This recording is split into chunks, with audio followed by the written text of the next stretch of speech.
All right, good evening to everyone. I appreciate you being here. I am seeing that Dr. Faust is just now joining our meeting, so I'm very excited to have him with us this evening. I missed you all. I hated that we were not able to meet 2 weeks ago, and especially given the circumstances as to why we were not meeting 2 weeks ago. But I'm really excited to have you all here. What I'll say is, Ms. Eastep, if you would like to give maybe just the welcome for today's meeting, and then I could do a quick overview of the agenda, and then I'd love for us to be able to hear from Dr. Faust. Sure. Can everyone hear me? Yes, no?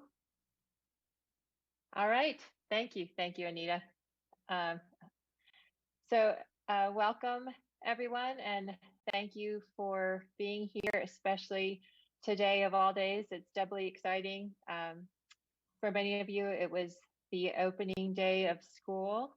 And while it certainly looks very different and possibly feels very different, that same excitement is still there. I truly appreciate everyone, you educators, everyone from central office, for what you have done to get us ready for today and for the days that are to follow. I'd also like to officially welcome Dr. Charles Faust to our group. I'm so happy to have you with us today and with us in our district. So we do have a very full agenda. I do believe we've reserved some time at the end of our meeting to hear about your vision, but we'd love to hear from you right now, just to say hi. And again, as an official welcome to our E.D.I committee. So Dr. Faust, I will turn it over to you. Thank you so much. It has been a great start, starting this morning and just doing some of the work and throughout the district. I've just had a great time talking with individuals and meeting new friends. So I am extremely excited to be a part of this Equity, Diversity, and Inclusion Committee, because it's needed, not just because of here, but across the country. I think it's needed. And so I think you're on to something really good, and I'm ready to be a part of the work so that we can continue the great things that the board has already started. All right. Thank you for that. And we do have time in the agenda. We'd love to hear your vision for the district and to give folks an opportunity to perhaps maybe ask some questions. And again, thank you for being here. We really appreciate it. And so where we are with our agenda, for the most part, we have just shifted the agenda from 2 weeks ago forward because we wanted to make sure that we were given time to the items that we had identified. And so first up are just general updates. And then we're going to provide an update from the work group.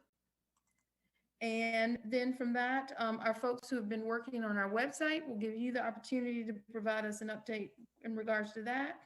And then I know that we are working on putting together a social between our work group and our E.D.I committee members. And so we'll have an update from those folks. And Franchon, I know you wanted to have a little bit of time to solicit some dates from some folks for that event, and I think that would be a great time then. And then wanted to talk a little bit about conversation that I had with HR in regards to affinity groups.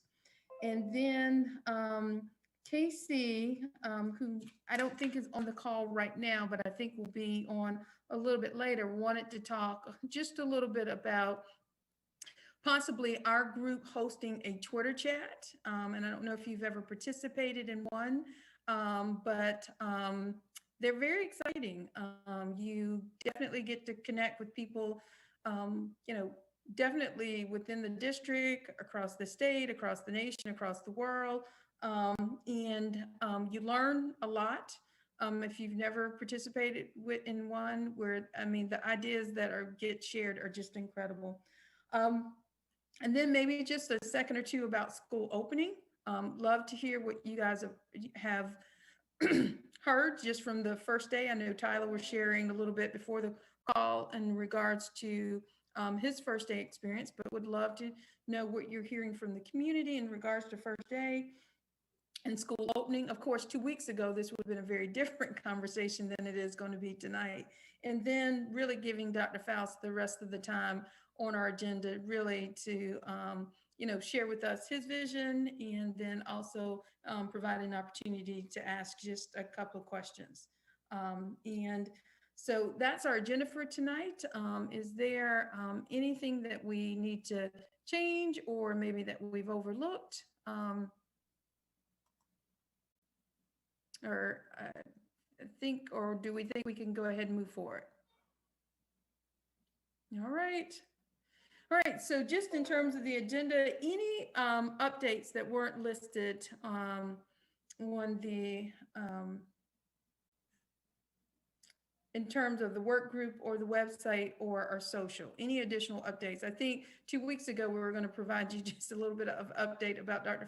Faust and his transition, but he is here to provide that to us now. So anything that anyone needs to share or bring to the attention of the group?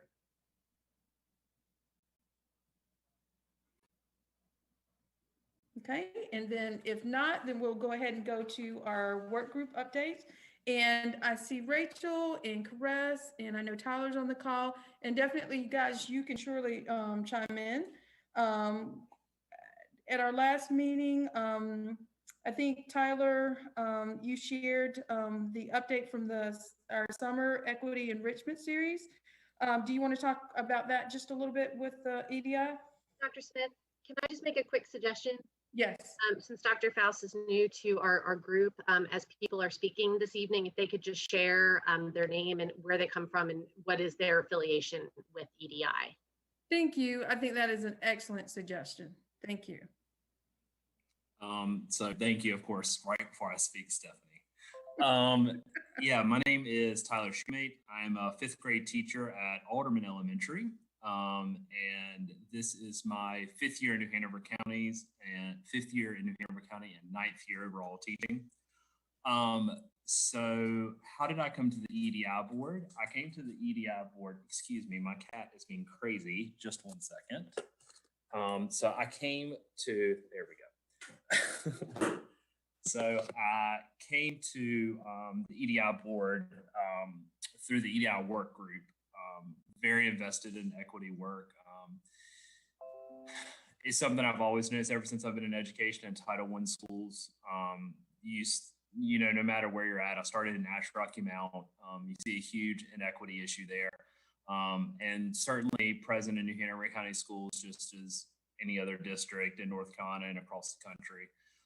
So I strive to close that gap.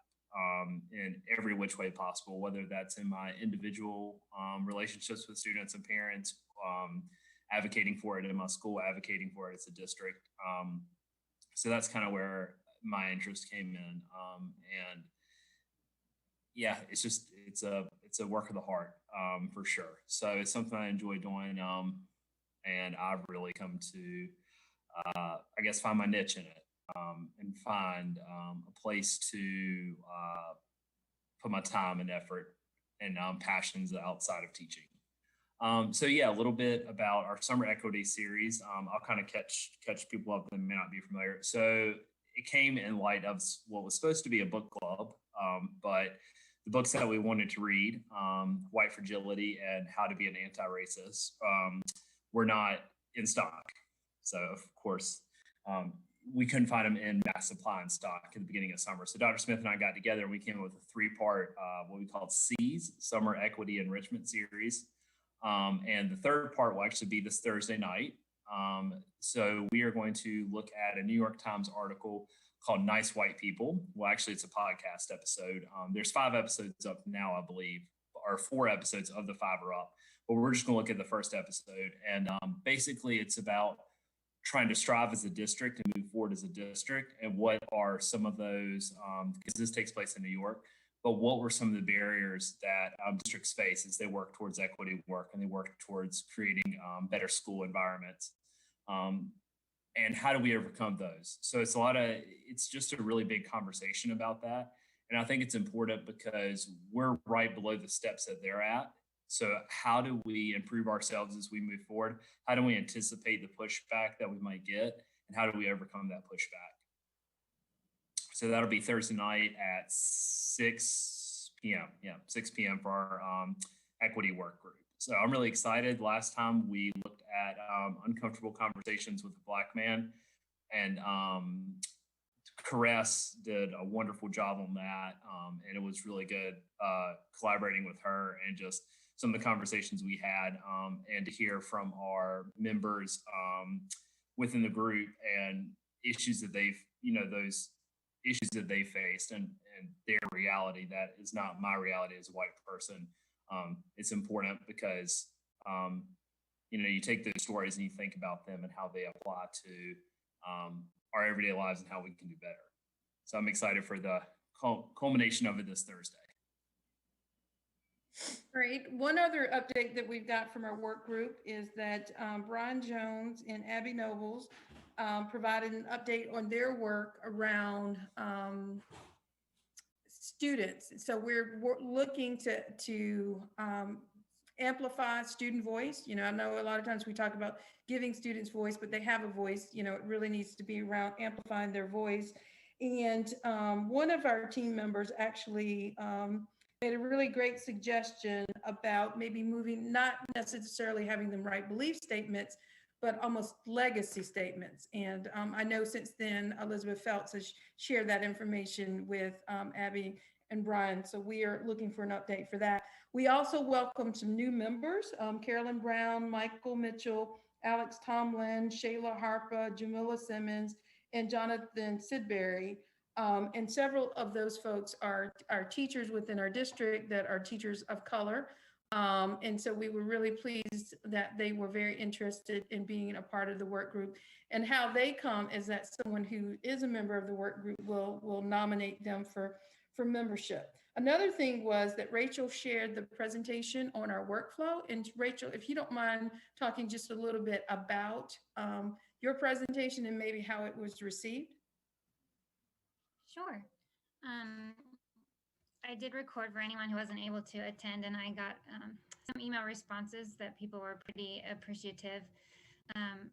Sorry, my name is Rachel Greer. I'm the principal at College Road Early Childhood Center, and very passionate about this work.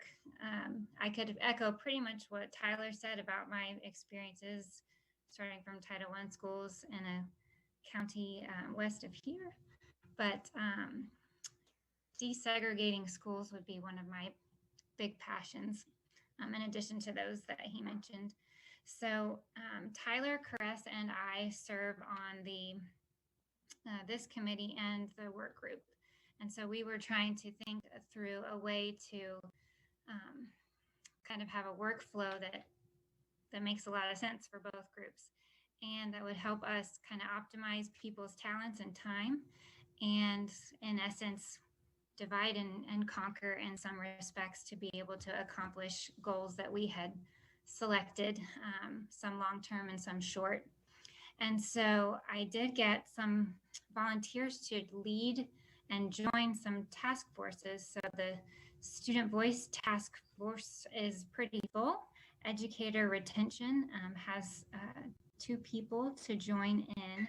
So there's only a couple of task forces that someone hasn't actively said they were interested in joining. But I think we were just waiting on the go-ahead to make sure that both groups are in agreement that this idea is, I guess, worthy of adopting, and then move forward with actively asking a few more people to jump on and take in some chair roles so that we can start working on the goals. All right, thank you for that. And I think, based on how well it was received, I think we're at a point now where we can definitely move forward. The one other item that was discussed is I talked a little bit about a detailed scope of work for the work group, just in terms of our training for teachers. And I won't go through that today, but I will say that we do have a draft proposal from James Ford. I reached out to Equity Collaborative, and they're drafting a proposal for us around equity coaches and training folks to have equity teams in their schools. And then also I reached out to Dr. Eakins, who did our implicit bias training, and I'm going to be following up with him about that next level of work, because of course we want to continue to impact every teacher in our district. So that is the update from the work group. And so from our folks working on the website.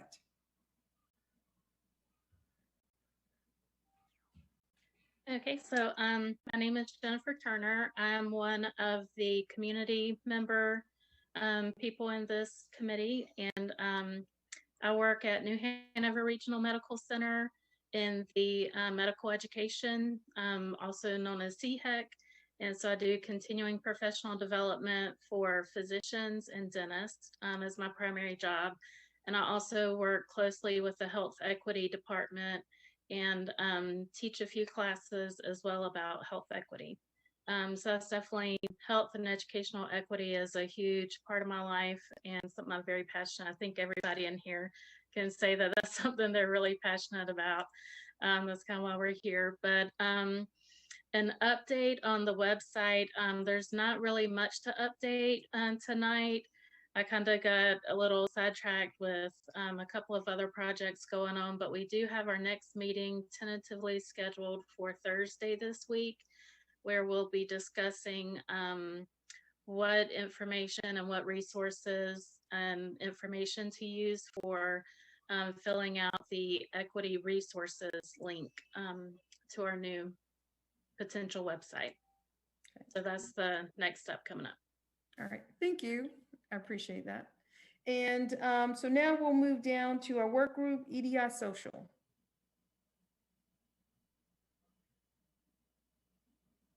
Is that me? Yes. Okay. Hi, my name is Franchon Francis. I am a licensed clinical mental health counselor, certified trauma practitioner, and lots of other things, but we're going to stick to that for right now. So the update with the work group is I am clearly very out of touch with the school calendar. I talked to a couple teachers kind of just off the record, and they were all like, can you please let us just get in school and get settled before you ask us to do anything else?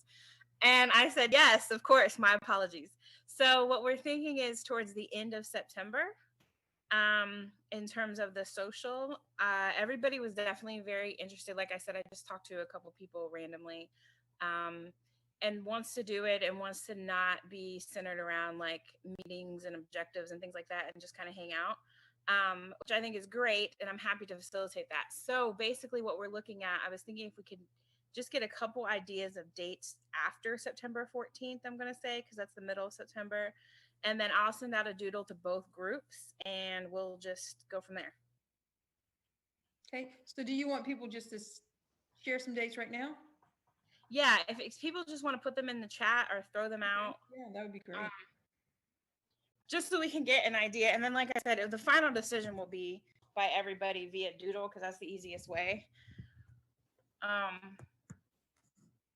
But people can even say like Mondays at 6 or, you know, whatever. Okay. So if you guys don't mind going ahead and dropping that in the chat.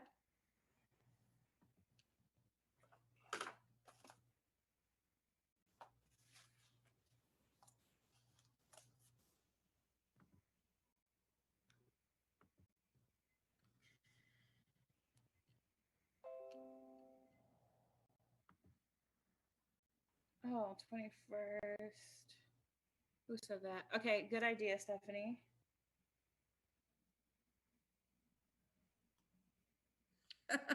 Yeah, good point. So far, it looks like y'all. 24th. Y'all, but that's a lot. Yes. Well, we can make it even be in lieu of a meeting. We just can't talk about the meeting.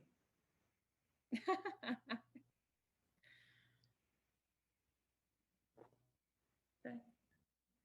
All right. That's a really narrow window, so that should work well. Okay, cool. Well, it sounds like we might just have our date. So I'll check with the other members of the work group that aren't here.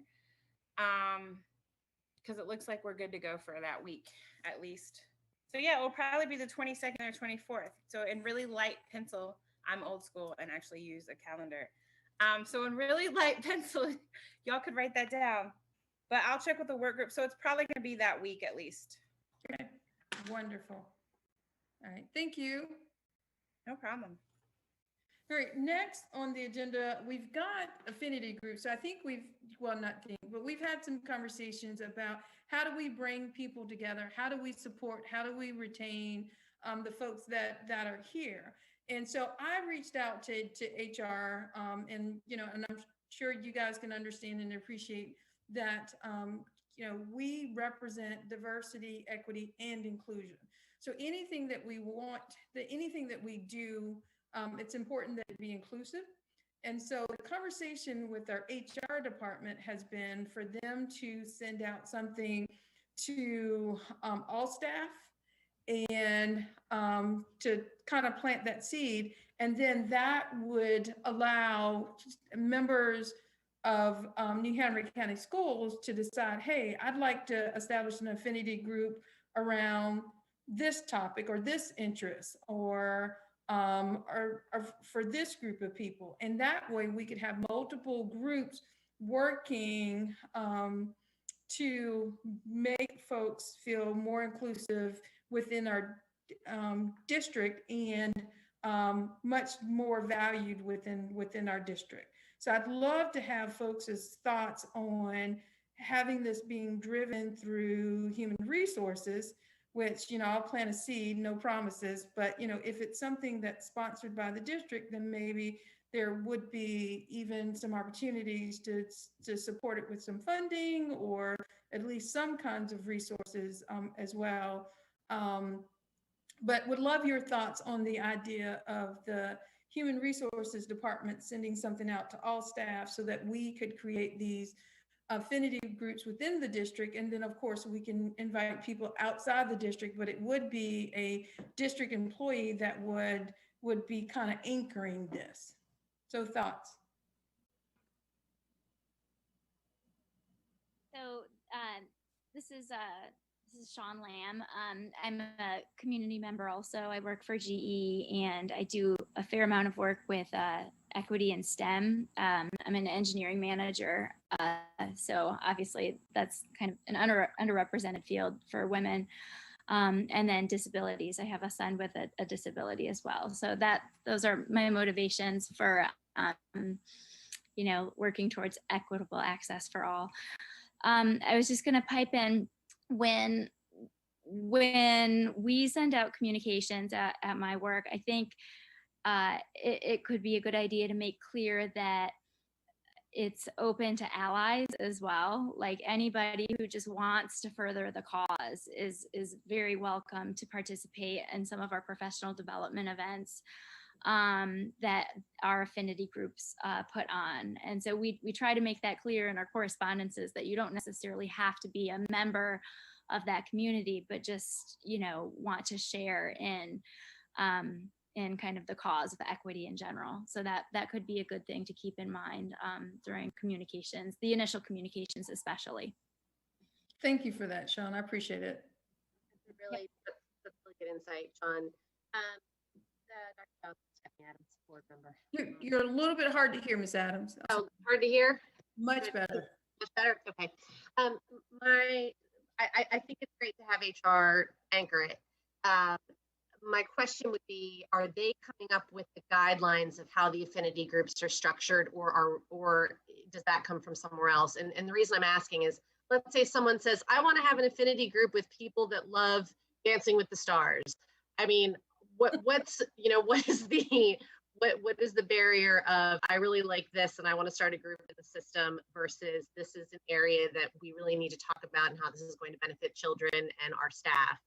So just who's going to determine those guidelines? Well, and I think that's a great question. And I guess, we didn't go any further with it beyond to see if HR would be receptive to doing it, because I wanted to bring it back to E.D.I. because that's where it originated. So, we don't want to, take it from E.D.I. if our committee doesn't feel comfortable with it sitting in HR.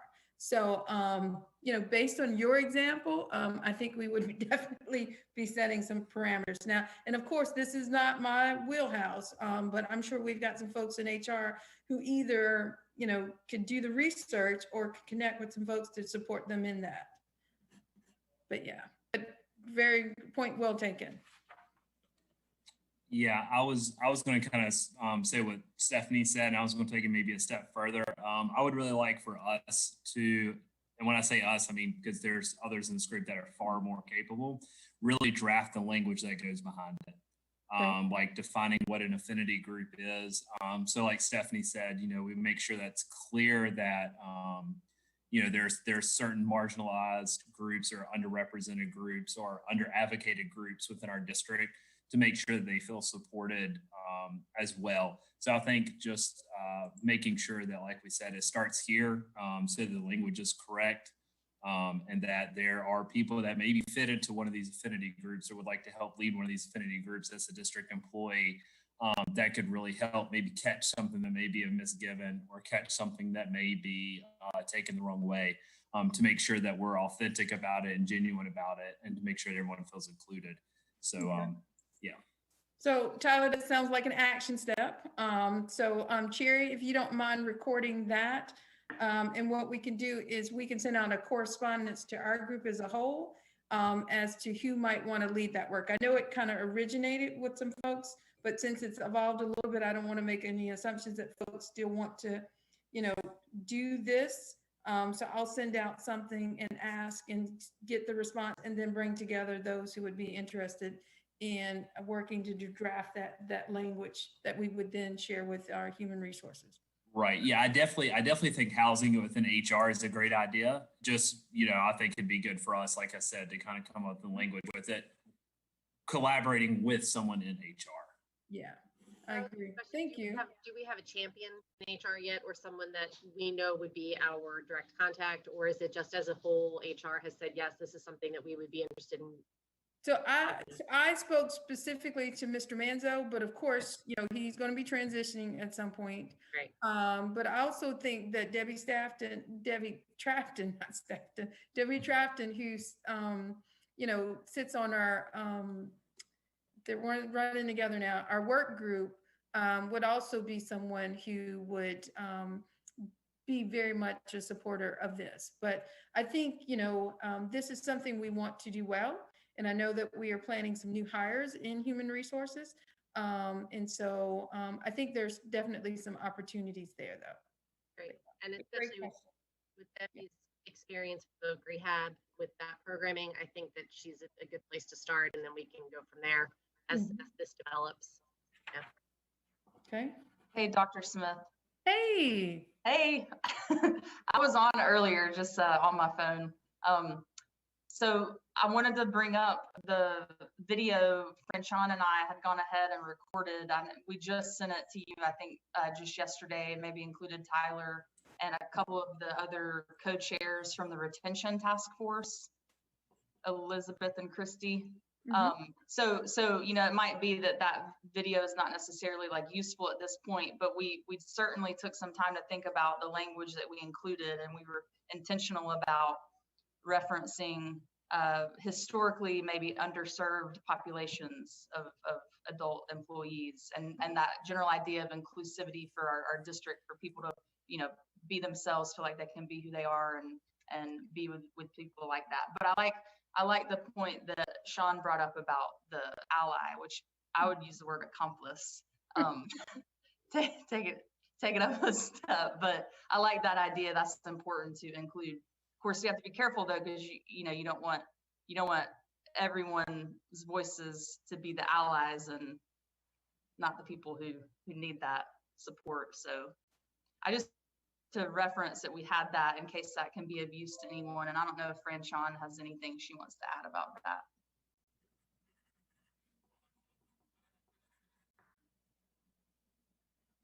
Well, and I agree with you, Casey. And I watched just a little bit of it. I apologize for not having the opportunity to watch it as in-depthly, as in-depth as I wanted to. But I think it probably still does have a place. But, as we put to, either give this back to your task force or it goes kind of in a slightly different direction, I think we can figure out where that fits before we kind of hand it off to HR. So I really appreciate all the work that you guys have done on that. And actually, you are next on the agenda, believe it or not. How about that? So Twitter chat. Yeah, so I'm Casey Smith, by the way. Great to have you here, Dr. Faust. I work at Myrtle Grove Middle School as the MTSS coordinator, also known as the best middle school in southeastern North Carolina. But I guess I would say that what I seek to bring is a passion for students, students being not just sort of like heard on the side, but like at the table with us. And also, we all kind of come to the table with our own perspectives and experiences and identities, but that doesn't necessarily mean that we're critical. We have critical lenses to view these issues in regards to like historical and traditional kind of power structures and making sure that we are ultimately inclusive while we're attempting, to serve our community better. So the Twitter chat, for those of you that don't know, the New Hanover County has had, I don't even know how long, it's been several years, I feel like, that there's been a monthly Twitter chat. It's hashtag NHCS chat. And I think there's one every month. Is that right, Dr. Smith? They may have gone bi-monthly. I know we were going every month, but then, we had some change and transition in global pandemic. So it may be every other month right now. Yeah, so I just kind of, we're always talking here about quick wins and what are some ways that we can get, quick wins, and pretty active on Twitter as are some of our colleagues here on the screen. And actually, I think it was the end of July, North Carolina State University's Friday Institute for Educational Innovation did their first ever, if you can believe it, first ever equity conference. And they had a hashtag they used. It was hashtag NCEdEquity. So I wondered if there was an interest here. I think that would be a way to like broaden the scope of participants, which would also, increase the learning for our local educators. But I'm definitely looking to confirm the date. That's my main question, Dr. Smith. Like, what's the date? Is there anyone else I need to communicate directly with?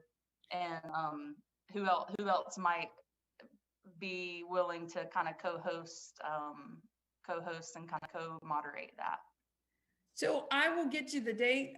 Chair, if you will add that as an action step for me, I will get that date. And what I'll also say to folks in the meeting, it's painless. It's actually a lot of fun. You definitely learn a lot. I've participated in several and probably hosted just a few with a co-host. And what I would say, if you've got any interest, if you have a Twitter handle, then we can hold your hand and walk you through it. It's not overwhelming in any way, shape, or form. And if you don't have a Twitter handle, then this would be your opportunity to get this off your bucket list. Casey, yeah. I will work with you and moderate. Awesome. I was hoping we might get one or two from the equity work group too. I mean, you're on both, I realize. And what do y'all think about trying to collaborate with the conference organizers with that hashtag? I saw one. I think it's, yeah, I was about to say, that was me, big thumbs up. I think it's a great idea. I think it's a good way to build just a bigger following as well for the work we're doing. And don't forget, we've also created NHCS equity as a hashtag. Yes. So we're working on that. We created that this summer with the C series, just so people can also share about the work that we were doing over the summer and continuing work. But yeah, I think including them in is just a really another simple, quick win to build conversation, dialogue, and following. So I think that's a great idea, Casey. What about including Creed as well? Yeah. I mean, they've got a really good following as well. And if we could, and they're having a lot of these same conversations, and I think they would be able to really deepen the understanding and provide resources if we could get them involved as well. Just a thought. So we're all gonna bother James Ford to Yes, join we us are. on the chat. Yes. He really That likes sounds- us, so yes. That sounds like a good plan. I'll follow up with you, Caress.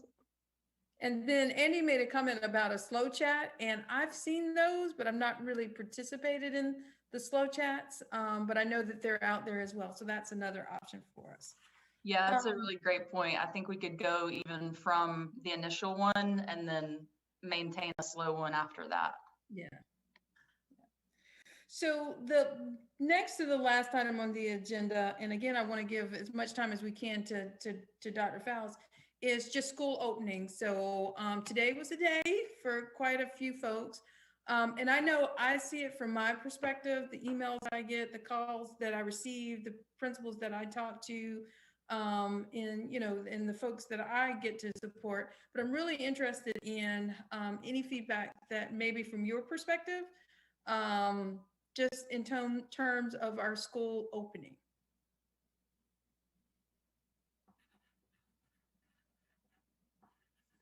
Okay, I can go first. Lina Espinosa from the International School at Gregory. I am the Spanish coordinator and instructional coach. I work with small groups and interventions and many other things. So for the purpose of this group, I am here because I want to represent the Hispanic community. I am also advocating for not only for the ones that don't have voice, but also from the mothers that don't know what is going on and they want to support their kids from what they know, but they don't know much, especially in these times of pandemic when we know how important it is to know something about technology and these parents that they don't have access and providing ways of communication. So communication is like the key piece that get me everywhere trying to support and being the link and knowing more so I can help more and be there for the ones that need that kind of help. So I try to help with the communication from New Hanover. I had an open helpline in Spanish and ended up being really good for families. The beginning it was for the survey only, but then those families kept calling and calling, asking for so many other things. So now I feel I need to be somewhere else knowing more because there are many answers that I didn't have. And then I have to call Careth and ask, hey, do you know about this? And then calling other schools and talking to Rachel about enrollment and talking to, okay, I think it's been amazing. It's crazy, amazing and crazy busy. So I love being in this kind of committees for that reason. Now, talking about the school opening, this weekend was very crazy trying to, I think it was anticipation of not knowing how things are going to turn out. We had like the experience from spring make us be very cautious on the way that we're going to open remotely. So we didn't know what to expect. And today was very different. Families were at least they kept us busy asking questions a little late because we all start rolling and parents just asking, what grade level my child is in, that kind of thing. So but it was good that they were interested and they were engaged and they were calling and saying, I need this, I need that. So the instructional support team was really busy trying to provide all those answers and trying to alleviate a little bit the burden on the teachers trying to answer at the same time that they were connecting with the students. So at the end, we have our first day leadership meeting and we saw each other's faces and we all sweat, but with a huge smile on our faces because yeah, we did well. We served students. We got almost 90% participation across the school, K-8. So that was amazing. We felt really, really happy and tomorrow is gonna be better. Thank you for sharing that, Lena. I'd like to share about our school opening. Hi, Dr. Faust. I'm Andy Webb. I'm an instructional coach at one of our elementary schools. And I agree with what Lena was saying about it being challenging, not knowing everything that was going on and all. I will preface what I'm about to say as I may be committing death by honesty, but it's the truth.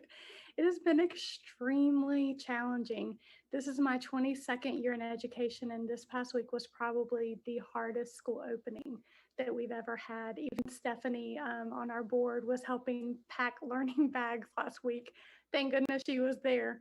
But we didn't have enough devices. We didn't have enough chargers. We had to turn to paper packets. So one day we were doing devices, one day we're doing paper packets. Over the weekend it changed.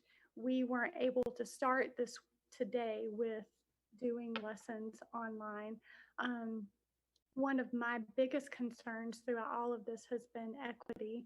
The elementary school I am at is extremely high poverty, low performing, and we have had many children without devices.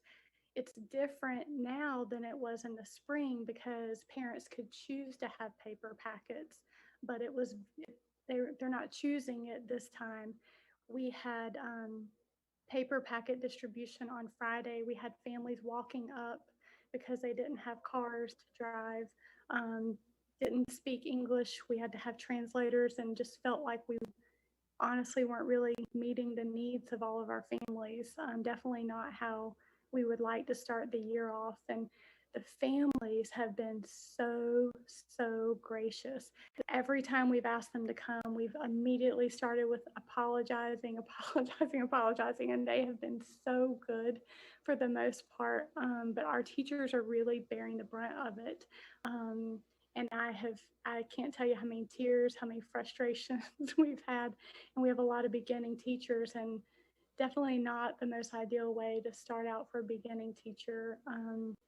But our teachers are trying to be very flexible. Our parents are trying to be very flexible. It's obviously an odd time, but I'm nothing if I'm not honest. And it has been a very challenging time not being able to meet the needs of our children who don't have devices. We still don't have hotspots. We are really struggling. Well, and there's a question, Andy, about the name of your school. Oh, can I say it? Well, I mean, I think we all know where you work, so, well, and it's now in the chat, so yeah. Yeah, I'm at Forest Hills Global. But yes, I don't want to put anybody, I don't personally know all the situations behind why we don't have enough devices or anything, but what I can speak is from the teacher's point of view, things that the families and all have said. But it's just when we have been focusing so much on equity, knowing that so many of our children couldn't start learning today because they didn't have something to do, because we gave out paper packets, but just knowing that we don't have the devices and the hotspots we need in a school that's already struggling is challenging.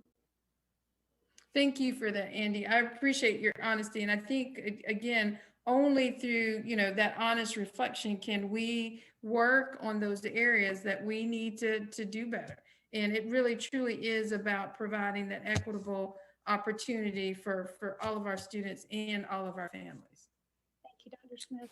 To echo some of Andy's concerns, I'm hearing exactly what she's saying, both through social media, through phone calls, through email, and personally, my sister, her son started at Pine Valley Elementary and her stepson at Myrtle Grove. And I'm always harping on her about being more of an advocate for her son and being more active and asking the questions and getting the information, and make sure she's showing up for the PTA meetings, for the open houses, and just trying to get her to that point to where she's doing her part to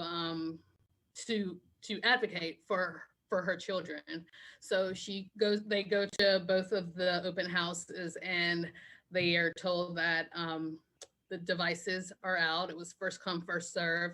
And this was on Thursday, and they told her that they would contact her when another one comes out. And so I tell her I'll look into it and see. And so still hadn't heard anything over the weekend or on Friday. And then I told her, well, just reach back out today and see what's going on, or if maybe some were delivered. So she reaches back out today around 10. And I was like, if they're there, I will leave work and I'll go pick them up for the boys and take them there and get them started. She texts me back, neither school has them. So we're telling the parents to be the advocates and to push and work and to ask for the stuff that they need for their students, and then they still kind of they don't have them. So she started Monday morning. It's the first day of school for both her boys, and they're not prepared. They weren't able to log on. They didn't have devices to get started. They weren't able to communicate or do anything with their teachers or with their other class members. And she's already thinking in her mind, they're already behind. And I'm trying to say, let her know that they're not behind. It'll be fine. We'll get this settled. But I mean, it's tough. It's hard seeing it, one thing from the social media standpoint and having to kind of read it and see it from our families in the district. It's another thing when I'm having to kind of explain it and talk to it with my own sister who's struggling herself. So it's like Andy said, it's struggling. And I've been in the district for 12 years. So I know our teachers are wonderful. Our staff are wonderful. Our administrators are wonderful. I know everyone is doing all that they can right now. But I mean, we've got parents too that are doing all they can right now. And their lives have been turned upside down as have ours. And they're all just trying to make the best out of this situation, just like all of us. So it for lack of a better term, it sucks that we're not able to give them what they need right now to start off the school year. Yeah.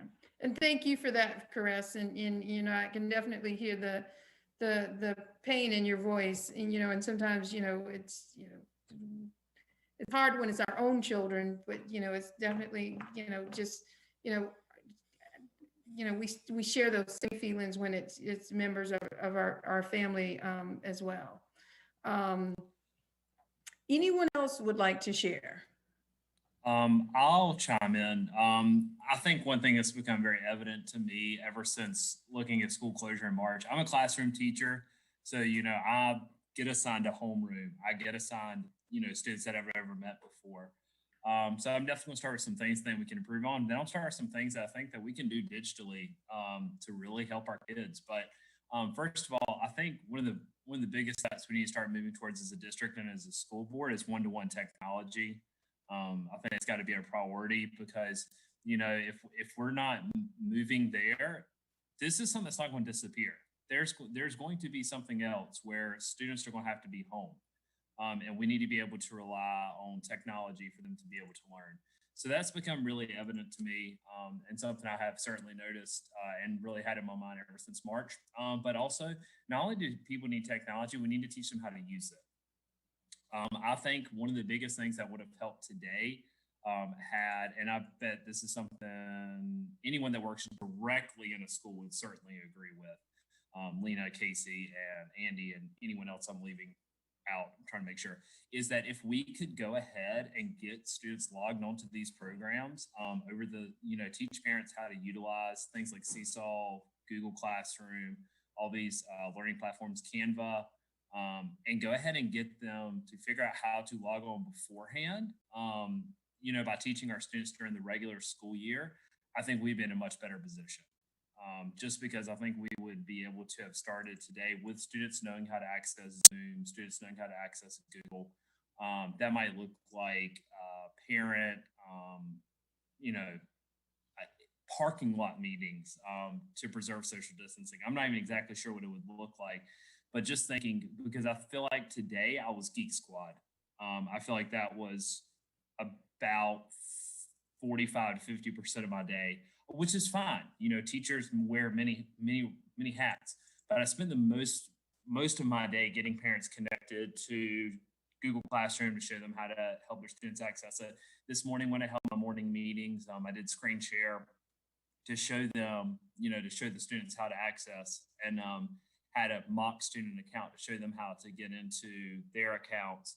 And it worked. It was just really, really time consuming. And then, but that's the stuff that you expect. But what's not different? We can still build relationships with these students no matter the distance. I had such a wonderful morning meeting, and we were just able to talk to the kids and just being able to have those conversations and being able to start that initial bond. Teachers will tell you, or should tell you, there's nothing like the first day of school. There's nothing like it. You immediately can make those connections. You can immediately figure out, okay, this is where I can build this relationship with this student. This is what they love. This is what they're interested in.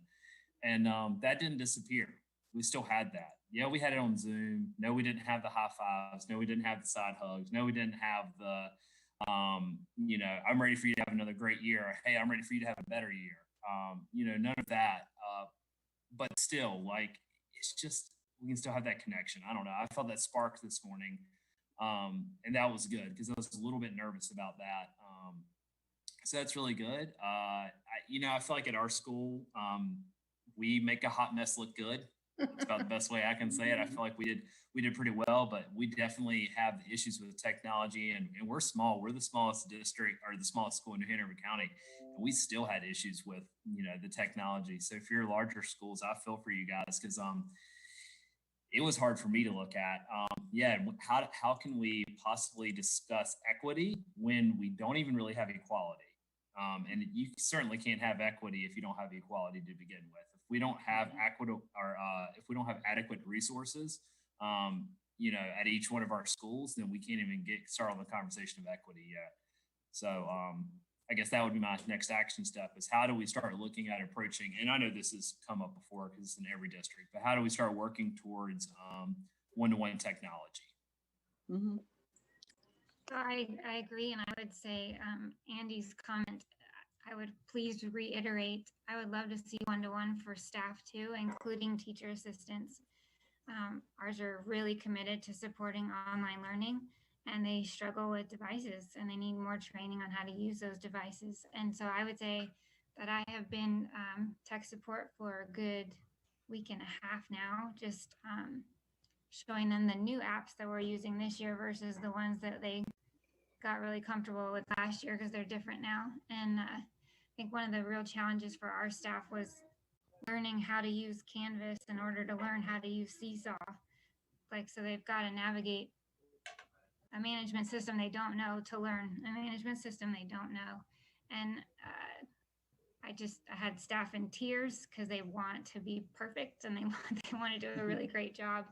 I will say that our tears dried up really, really fast when we had our drive-through open house, and the kids were so excited to meet their teachers, and that went really, really well. And I'd say that carried us into today going really, really well. And it was really encouraging to see parents who could have been a bit frustrated about requesting Wi-Fi, not receiving Wi-Fi, but they were quite gracious in their patience. And so we just are trying to communicate really well, be honest about our shortcomings so that they absolutely expect what is happening. So we're trying to stay really, really positive and work through some of these fairly significant hurdles.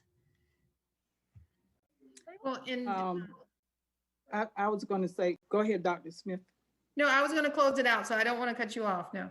Oh, okay. Well, I just kind of want to introduce myself and also share a little bit of experience about the first day of school in the virtual remote learning. I'm Karen Clay Beatty. I'm a retired school social worker, worked in the school system for 30 and a half years. So now I serve on the committee here, the E.D.I committee, as a community representative. And I want to take a moment to say, welcome, Dr. Faust. I'm excited to have you here and can't wait to see the things that you do to move on. Also, I consider myself an educational advocate for all students. Recently, my daughter relocated back to Wilmington. She had the first 8th grader. Hey, Karen.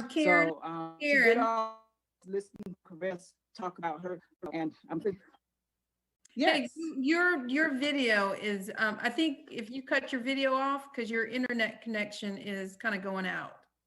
So maybe if you cut your video off, that'll save your bandwidth. Okay. Yeah. Okay. Yeah, now try. Okay, so can you hear me? Yes. Okay. So I was listening to Chris share her story. Well, last week, my daughter did all the things that she was supposed to do to get the kids ready for school. Attended the virtual Come on camera. open house and orientation. Had to school pick equipment and back to the one school, or if it was that set one. Well, when she went to pick up the twins from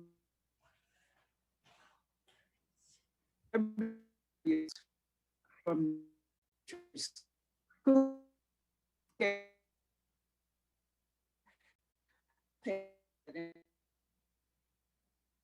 came as well now. Back check back on Friday. Hello? So they checked back on Friday and didn't have anything. So Eli, I'm gonna get you after this. hello? Can you hear me? We can hear you now, Karen. You were just going in and out before. But you can hear me now? Yes, ma'am. Oh, okay. All right, great. But anyway, long story short, so I just start unpacking here. So I'm asked to use like Hey Karen, you're cutting. laptop. Hey Karen, you're cutting out again. You may want to post your comment. Interview students. You may want to post your comment in the chat. But yeah, you were cutting out. I'm not sure that we were able to understand what you were trying to get across. Just sharing. Okay. Yeah, just sharing how I can understand the frustration. And in her situation, she had the natural supports to help her, but there are so many people that don't have that and don't have the additional resources to help in the situation. So I just want to say, listening to all the staff that, that are on here, I really appreciate the passion. I hear the pain, I hear the concern that you have for all the students. And I started out this morning trying to contact people that I knew that was working in the system to try to find out how it was going. So it's good to hear what you're doing. That's all basically what I wanted to say. And I appreciate that. And I agree. Thank you guys for your honesty. Thank you for sharing. I think it's only through that honest and deep reflection are we going to be able to improve as a district. And Tyler, I agree with you completely. We essentially have to first get to equality before we can even begin to really thinking about equity. Now we have. Wait. Can I ask one question? Yeah, I wanted to say something after Stephanie. Yeah, go ahead, Stephanie. I have a question. With the live feeds you guys were doing last week with reopening, I'm curious, Chris, what kind of viewership were you getting from that? Because if the viewership, I saw a lot of it on my social media. So I'm curious if you were getting viewership on that, would it be possible to find some rock stars in the district from different schools, maybe that are really good at Canvas, really good at Google Classroom, whatever systems we're using, and let them do a Facebook Live for parents on how to log in? So I wasn't sure kind of how many people tuned into that last week. We did get good viewership on that, and I'm sure we'll get even better viewership this week and next week. And that was something Dr. Smith even mentioned on her Facebook Live, is that she's working with the rock stars within her division who can bring us those tutorials and who can give us those how-tos on Google Classroom, Canvas, Seesaw, and all of those things. So I'm hoping that soon, once we get the kids with the devices, we can move to giving those tutorials and Facebook Live sessions to those. But yeah, that was definitely something we did mention with Dr. Smith during our conversation. So she knows that's coming from me to ask her to point me in the direction of those rock stars in her division. We're ready. So I want to jump in really quick about the training. I think we can do better than just finding individuals out there. We have the individuals who actually own it in the school district. And I believe that if we put together an FAQ We also put together a video, and I think we could probably get that out. I would like to see it out by Friday. We get that out for all parents to see. I'm new to the district. I understand Canvas from teaching it at the college level, but my wife knows nothing about Canvas. And so as a new parent coming in, I think we should, and I won't say it as accusatory, I think we should have probably already had that out for the parents over the summer. So as quickly as we can get it out, because they're already on the devices and they're already there. And what will happen is that will push down some of the negativity. If you put it out there and say, this is what we're doing. I think if we put a tutorial really quickly out about Seesaw and the video and how it works, and then actually asking, I'm not sure how we can do a PD session right now since we're already in school, but if we were to do a PD with Canvas and Seesaw for our teachers so that they can become better equipped with showing that, that'll press down some of the anxiety that everyone is having, because it's tough for everyone at this time. And I agree. I'm not an expert on how to teach it. I know how to use Canvas. I shouldn't say I'm not an expert because I do know how to do it. But I think just taking it down a level so that our parents would actually know, you'll get some wins out of that. And that's what I call those bite-sized wins that we want to have our parents to attack and get on. It's like, they did do this, they heard us. So that's one thing. The other thing, and I know someone else had some insight, but I did want us to take an inventory to see how many students don't actually have technology devices and how many do we have in our school district. The reason why, I fit into that category too as a parent. I have a laptop, my wife has a laptop, but we don't have 2 extra laptops sitting around, and every child needs this device. So, it puts me so this weekend, do I need to go out and buy 2 laptops is the question. I can do that, but we shouldn't have to have parents going out buying laptops for students. We have CARES funding, and there is some things in there that talks about how we can move that money around to make sure that individuals, if they need it, that we get it for them. Those, again, are things that how we get our community to buy into what we're doing.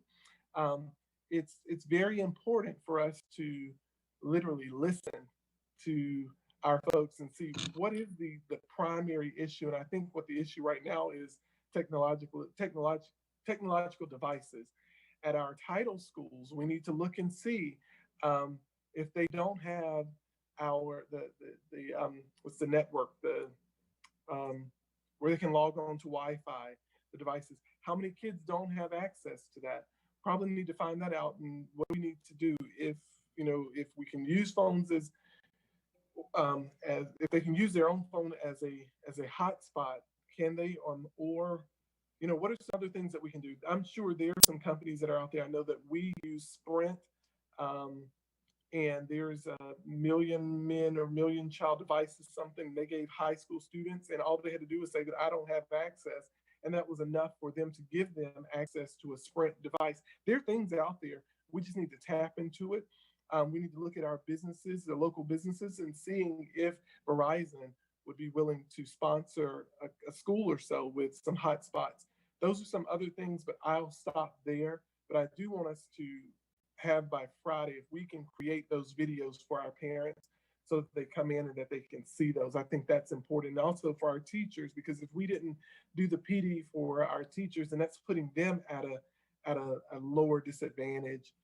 And I want us to do it the right way versus if we have someone who is, and I get it, the rock stars may be able to come in and do it, but who is the owner at the district level for Seesaw, Canvas, Google Classrooms, and then also putting in some of that social emotional, how much time they should be on there, and then putting that information also on the website for FAQs. I think that will help our parents, and then we can actually then do the other things. So I know that was a lot, and I'll stop here because I do have other things that I want to share. No, and Dr. Faust, actually, it is now your time. And so okay. we've got about 20 minutes left for our meeting before we close out. So if Okay. you would like to take that last 20 minutes and kind of share with us your vision, I think that would be incredible. Okay, so some of the things that I definitely want us to written down, of course, FAQs are the best. Speaking about the lunches and when do they stop, and knowing the federal programs, and with federal, we were able to feed everyone, but now starting early on, we need to let them know that that's also an equity issue. I love this group. I'm just sitting back enjoying and writing notes. What we need to understand is that I think someone talked about equity and equality, and you are absolutely right. If we start everyone and they don't already have it, then we're actually even lowering the rate to improve the gap, the achievement gap, because some are going to start here, but of course, if they don't even have, if the groups that I'll say the haves, if they, they'll have access, they'll not have a laptop, they'll have some type of access, which isn't good. I'm not condoning that, but then you have to then think about those students are increasing the gap. And so now just think about, what is it going to take when we bring kids back in the building and where teachers are going to start? That's a different platform. If the educational world is supposed to decrease the achievement gap, we have to think about, what are we doing that's increasing the gap? So if we think of it from that view, I think we will actually be even on to something. And I'm not trying to create a group of renegades. That's not what I'm trying to do. But I'm just wanting us to think about those things, and sometimes think as not only as a district person or community leader, but also think as a parent, and what are some of the things that our parents will be going through, and you as a parent, what you'd be thinking. Looking at who's in our AP courses and how many AP courses are listed, and where do we have AP courses, and are there more quality AP courses? Now, I'm not saying quantity over quality. That's different. I'm not saying you put X amount of courses at a school and no one is in them, but we need to look and see how many girls, how many boys, how many kids of color, how many kids of non-color are in those classes. And if you don't see a certain, and I'm not saying it has to be equal, that's not what I'm saying, but we have to look at that potential list. There is a list that comes out from the College Board that tells us those kids who have potential, and are we actually putting those students in those courses that have potential? Also, when we look at our honors courses, that's the other thing. Are they in those pre-AP courses that will channel them to that? So we want to look at that. Again, looking at our kids who are in our academically gifted classes, I think that's something we also have to look at. What does it look like? How many kids are there? One of the things that I had the fortune of doing is going out to the state site and looking at each school's, it was 2 years ago, their data, and seeing those subgroups. And it was an eye-opening, although it was very much telling of, there are some of our lower performing schools have less students who are in our academically gifted classes. And I'm like, well, why? Those are my questions. Why? So are we saying that kids in lower performing schools aren't actually talented? I think we should take a look at those things. Also, again, college access. What are we doing? So college access, I think we should also take a look at looking at taking college tours with fourth graders, all fourth graders going to at least visit one type of college, or one college, and not necessarily a community college, but we're talking about a university where they go. Seventh graders doing the exact same thing. I am a firm believer that, yes, I know that not all students will go to college. That's fine. But I don't think we should set them up in kindergarten to say this student is not going to go to college, and we start to teach them as if they're not. I say we teach all students as if they're going to college, and if they choose not to, fine, so be it. They got a quality education. But if they choose in 11th grade they're going to college, we prepare them and they're ready to go. So those are things that I think we have to take a look at, and that's about the presentation of what we do for our students. Also, looking at our special ed classes, those regional courses, those regional classes, and looking to see if our regional courses are at some of our most struggling schools. Our regional courses, those courses where we pull in kids from all across the district and put them at some of those schools, that's a tough one. And I say tough as if you're already a struggling campus and then you give them more students of special needs, then they can't always get out of that failure rate. Sometimes we have to put students in another school so that this school can come up, so we can get, so it's a balance. And I'll be more than happy to talk more about this, some research out there about it. Again, making sure that we can go back, if we wanted to, look at how we appropriated the CARES funding. That at this point could help us with some of the equity issues if we totally took a strong look at it. Those are some of just the things that I believe. So that's part of the vision when I take apart. I'm an advocate for the unspoken. The reason why I say the unspoken, because the kids who have the outspoken advocates, they're going to speak. What tends to happen are those students, no one speaks up for them. And so it's like your silent students who will sit there, their parents just believe that, oh, it's the best that they can get. And that's not true. Every child gets a certain dollar amount by the state. And then there are extra fundings that go on with it for your low performing, for your at-risk students, those types of dollars. But we have to understand that we have to fight for all students. We have to fight for every school to be an A school, and not just our signature schools, or I call them the designer schools. All schools, all teachers, and I've said this multiple times when I'm talking with others, is that, when I was a teacher and I walked across the stage, they didn't tell me that I was only certified to teach at this type of school. They didn't give me that type of degree. When I walked across the stage at Chapel Hill, they didn't tell me that I could only be an administrator at this type of school. I am certified as K-12 as an administrator and K-6 as a teacher. So I'm prepped to teach those things. So I think we need to understand that we have the skill set, and every teacher is trainable. We just need to give them that insight. So I think the equity starts with the professional development that we give our teachers so that they are able to teach all kids at any given time, regardless of the zip code. And so that's where we start to take a strong stance, and individuals in the community understand what we're all about is when they notice that we look at education seriously and we are pushing every student equally as hard. Thank you. And so I didn't want to take up too much time, but those are just some of the things that I love. I tell everyone, I love education. I love teaching. I love being, as I said, a voice for the unspoken, and then the unspoken too. I mean, the spoken and the unspoken. But I'm just that advocate because we have to. And so I know that we can do it. And I'll be following up and checking a little more, because I was just telling them earlier that my two children, and I just said it, needed a device, and I'm just hoping they have a device at my school. I'm like, wait a minute. So I get it, parents. I do understand it.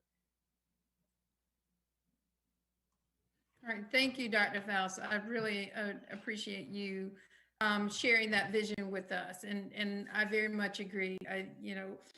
There definitely are children in our schools for whom there are not those strong advocates, and so we need that at every level of our organization. So thank you for sharing that. We are quickly winding down our agenda, but I don't want to cut anyone off. And anything else that anyone else would like to share, whether it's in regards to school opening, and Tyler, I know that you had a comment that you were closing out with. And then if not, then we will give maybe Ms. Adams, if you would not mind closing our meeting this evening. But I do want to allow anyone that might have a comment to share that. So two things. One is one more thing I thought that could help in case something like this happens again. Probably the biggest thing that I've noticed last week and today is being very intentional and very careful with how we release plans. So the parents were very confused on the difference between virtual academy and remote learning because they sound so similar vernacular wise, they sound very similar. So I think that's a simple, again, if it ever happens again, I don't know how the phrasing would work, and I'm sure someone else could probably come with a lot better so that parents understood the difference between what virtual learning was, and that virtual learning wasn't necessarily going to be with the teachers at the school. It might look a little bit different depending, because once we started calling parents last week to really figure out what their first and second 9-week plans were, they all swapped from virtual learning to remote learning, or virtual academy to remote learning. They're like, well, no, I want my student to be able to do X, Y, and Z. So that was good. And something came out of this like, well, that's something simple we can change next time. That's not hard to do. But I'm also going to share something that's a little bit ironic, but also really uplifting, hopefully. So our principal always comes up with really good themes every year, and somehow they always really seem to fit the school year. So our theme this year was be the, I'm already laughing, was be the light. And then Thursday night, 30 minutes before our open house, our electricity went out and our internet went out 30 minutes before. So my principal is one of those people that's very, very organized, very on top of things, is very big on presentation in a good way. She wants it to look right. But it was just so, because it was like, we just laughed. We just stood in the hallway and laughed. Like, we have no control over this. So there was one transformer that blew. It only affected 200 people in the entire city. That's it, one transformer. So of course it's going to affect the school. Anyway, so my principal's like, Tyler, run over there and just find out how long it's going to take, because I can do a Connect 5 call. So I ran over there. They're like, well, the guy's like, oh, it's going to be soon. And I was like, well, is there someone that's like over you that I can talk to or something? And the guy's like, we're working on it. Hopefully it'll be a few minutes. So I'll run back over. And, it's supposed to start at 5, but it started at 5:30. And we ended up having really about the same attendance at our open house that we normally do. It was a little over 50% in 5th grade. That's about par for course for 5th grade. So other grade levels had, as you go down, they had more and more attendance. Some had all their parents show up, all the kids show up. So there's things like that you just have to, you have to roll with the punches, because we're all doing this for the first time. One of my favorite analogies is building the plane as you fly it. We're all figuring it out. And, there's going to be hiccups, and there's going to be things that you just have to laugh about at times. So, yeah, that was, anyway, a little bit of funny irony for you. Thank you. All right. And Ms. Adams, if you'd like to maybe close this out for the evening. So I just want to say, I feel so much of the heart of everybody here. And I know that this week and last week has been wild. I actually took to a blog and I haven't blogged in months. I blogged on Saturday. My husband took my son, and I just needed to get my thoughts on paper, because from what I'm seeing online, parents are angry, teachers are stressed out, administration's just trying to make the best decisions possible. And there's just no good answer for anything that we're trying to do. But what I want people to understand, and what I want all of the educators that are on here to know, is how much we see the work. We know that you are being dogged in a lot of ways. And Tyler, I've used the exact same analogy over and over again. We are building the plane as we are flying it. And we don't know what's coming.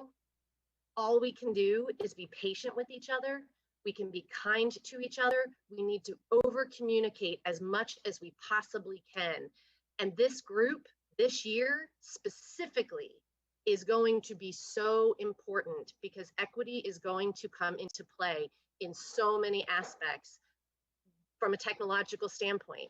And so we have to make sure that we are continuing to share ideas, continuing to listen to our parents, to our community, continuing listening to each other.